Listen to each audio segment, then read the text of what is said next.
WhiteRa currently is up 2-1 in this series. Chill, what do you think that WhiteRa will be doing on this fourth set?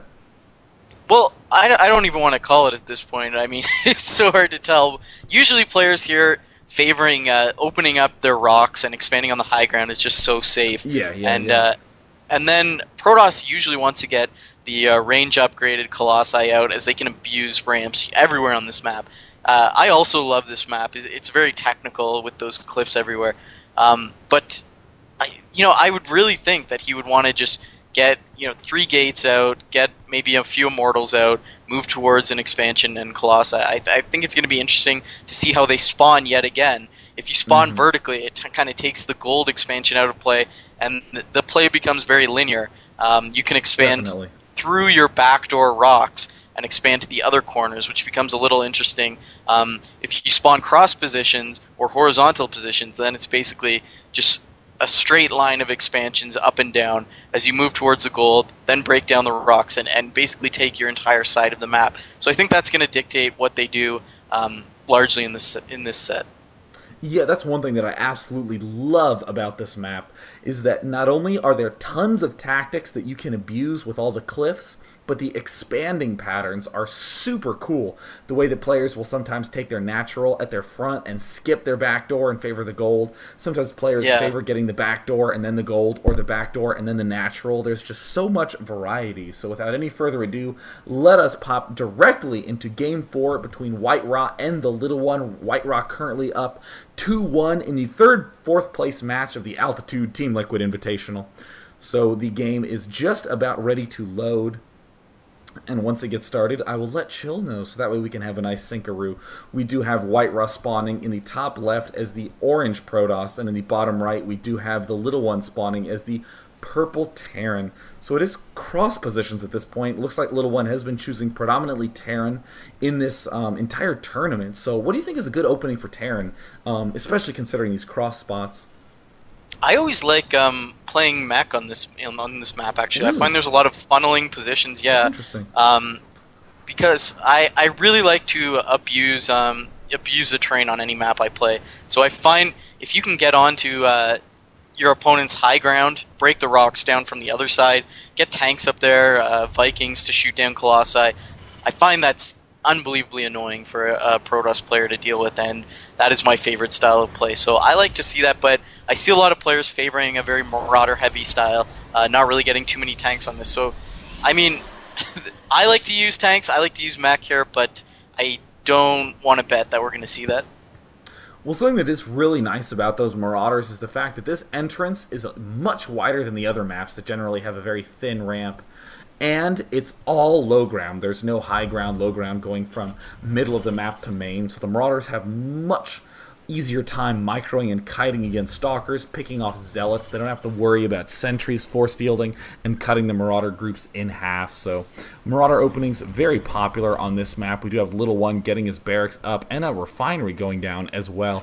So again, very traditional opening by TheLittleOne. WhiteRa has scouted. He is checking out the top right corner of the map first.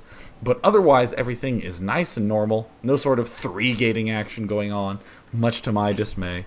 But Yeah. either way, very typical I stuff. was looking at WhiteRa's split actually, and as you said, he does that F1 click style where he sends the probes one at a time. And I was, I haven't really seen that from too many players. I knew it was an option, but I was looking at if he actually gets any benefit from that because it just seems like so much effort, and it appears like he doesn't. He gets 50 minerals right as his probe finishes, which is what you get if you do 3 and 3. So I'm surprised he goes through all that and gets largely no benefit from it that I can tell. Looks like the barracks is done here, orbital command going up, and I'm interested to see. Actually, he's getting 2 Marines before putting any sort of add-on in that. He's got a lot of gas. TheLittleOne does right here. He's already at 100 gas, putting down a factory now. Wow, so going a very quick factory opening on this map. In WhiteRa's defense, the F1 click, it allows you to press more buttons to accomplish the same thing. So it's very reminiscent of Brood War, so it's very good to sort of go back to the good old days, because we all really just like pushing buttons here. Looks like we see no transition yet from WhiteRa. He's just getting out 1 Stalker. He's getting out Warp Gate. Oh, very unorthodox, because that's orthodox for every other Protoss player except for WhiteRa. And look at WhiteRa building the pylon in the Blizzard specifically designed pylon cradle here. The, hey, hide stuff here place. You know, people build banelings here. People hide Hellions. And, of course, we also have the pylon going down as well. And even though this is the obvious spot, most normal place in the world for the proxy warp gate, Little One hasn't even had the opportunity to leave his base yet. He is just continuing to make Marines. Tech Lab going down on that factory as well. So going to be very curious to see how this Marine tank push is going to turn out. Yeah, I'm surprised he's not going for the 1-1-1 build as you were talking about before, which is moving out with a reactor on your barracks, unsiege tanks, and you move out with a single Raven, and that's actually very strong. Look at this Stalker just running right in. Look at him dealing damage on these Marines. Oh my god. This is like a range upgraded Dragoon in Brood War, just coming in, forcing all the Marines. They're just in a full retreat. SCV's forced to be pulled there. Oh my god. This tank needs to get out ASAP, because this Stalker is being very, very annoying. Yeah, I mean, when WhiteRa gets one Stalker, it's generally lights out if you don't have a tank, apparently.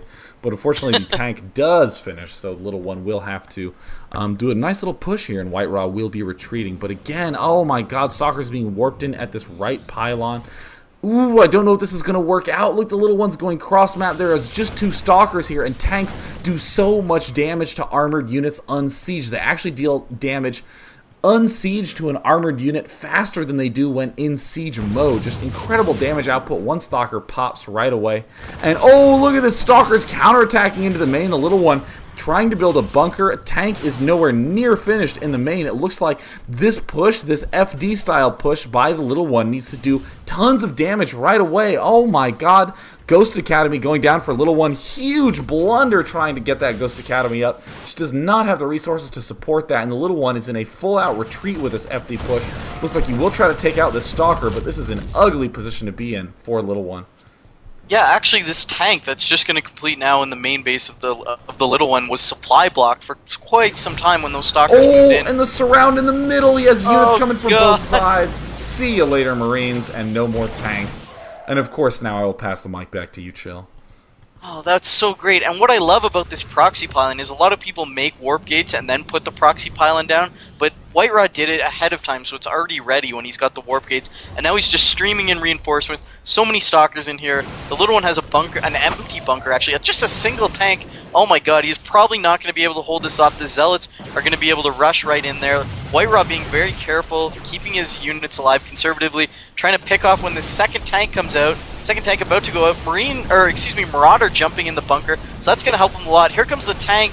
It's getting repaired. Two tanks are doing some very nice micro, but oh my god, so many SCVs lost at this point. And the Little One is his choice, but GG, wow. What a brutal opening by WhiteRa. I mean, the one thing that I'm noticing again and again from WhiteRa's Protoss vs. Terran is how incredibly strong Stalkers are if controlled well. Especially in this last game, we just saw that one Stalker literally almost won the game immediately. I mean, it was able to pick off so many Marines, pick off SCVs, draw a lot of SCVs away from mining. And like you said, that early placed pylon allowed WhiteRa to begin warping in units right away. And who would have thought that just a 2 or 3 Stalker counterattack was more than enough to deal with this increasingly popular Marine tank push? Yeah, I also like that when the Little One got into the main base of WhiteRa, he warped in all Zealots to deal with that, which is very smart. Had he warped in Stalkers, that tank would just take him out so easily, and that forced the Little One, that triggered him to turn around, run away, and that let WhiteRa just sandwich everything and take the game quickly there. Mm-hmm.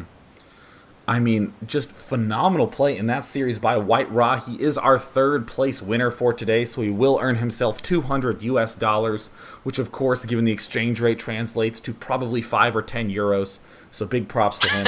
And of course, Little One earns himself $100 today. And big thanks once again to AltitudeGame.com for sponsoring the Team Liquid Invitational. We will have the finals of Idra against Tester in just 10 minutes. We are going to take a brief throat break once again, so that way we are not hoarse, screaming grizzly bears in the final series. Yeah, so I just want to say... Yeah. I just want to say before we go that that Reddit thread is still alive and strong, so if you got 10 minutes to spare, take a look in there, post a comment if you feel like it. It would help us out.